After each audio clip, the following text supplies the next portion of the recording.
વિરામ બાદ આપનું સ્વાગત છે। આપણે વાત કરી રહ્યા છીએ હૃદય રોગની અને એ જ વાત આપણે આગળ વધારીએ। ડાયાબિટીસ, વધારે વજન અને બ્લડ પ્રેશર, કોલેસ્ટ્રોલથી પીડાતા જે દર્દીઓ છે એમાં બ્લોકેજ થવાની જે સંભાવનાઓ છે એ વધારે હોય છે।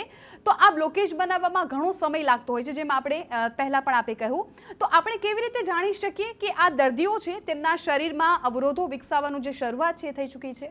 ઓકે, જેટલા પેશન્ટો છે, સમજો ડાયાબિટીસ છે, બ્લડ પ્રેશર છે, કોલેસ્ટ્રોલ છે અથવા ચરબીનું પ્રમાણ, જેને આપણે વજન વધારે કહેતા હોઈએ છીએ, તો એ પ્રમાણ આપણા શરીરની અંદર સમજો વધારે રહેતું હોય તો આપણે એક રિસ્ક ફેક્ટર એવું કહી શકીએ કે હૃદયને તકલીફ આપવાવાળા રિસ્ક ફેક્ટર છે। તો આ રિસ્ક ફેક્ટર આપણા શરીરની અંદર છે ક્યાંક ને ક્યાંક। તો એવા પેશન્ટો એક લિપિડ પ્રોફાઇલ કરીને ટેસ્ટ આવે છે, જેની અંદર કોલેસ્ટ્રોલના ટેસ્ટ આપણે કહેતા હોઈએ। તો લિપિડ પ્રોફાઇલ જે છે, કોલેસ્ટ્રોલના ટેસ્ટ છે, એની અંદર એક LDL કોલેસ્ટ્રોલ કરીને ટેસ્ટ આવે છે।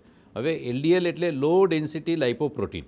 લો ડેન્સિટી લાઇપોપ્રોટીન એટલે જેને આપણે બેડ કોલેસ્ટ્રોલ કહીએ, ખરાબ કોલેસ્ટ્રોલ જેને કહીએ છીએ, એનું પ્રમાણ જ્યારે આપણે લિપિડ પ્રોફાઇલનો ટેસ્ટ કરીએ છીએ, જ્યારે એ ખબર પડે કે એ લિપિડ પ્રોફાઇલની અંદર LDL કોલેસ્ટ્રોલ શરીરની અંદર વધારે પ્રમાણમાં છે, જે નોર્મલી 100થી અંદર હોવું જોઈએ, એ સમજો આપણું 100, 150, 200 એની આજુબાજુ સમજો ચાલતું હોય, તો આપણે એવું પ્રેડિક્ટ 100% કરી શકીએ કે આપણે આ શરીરની અંદર હૃદયરોગ થવા માટેના કારણોની સાથે સાથે LDL કોલેસ્ટ્રોલ વધે છે, એટલે આપણા લોહીની નળીઓનું સ્વાસ્થ્ય અથવા તો બ્લોકેજ ઊભા થવાના ચાન્સ વધી ગયેલા છે।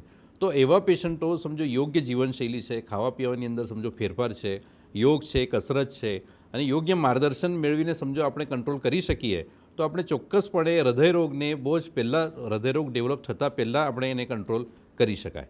બિલકુલ।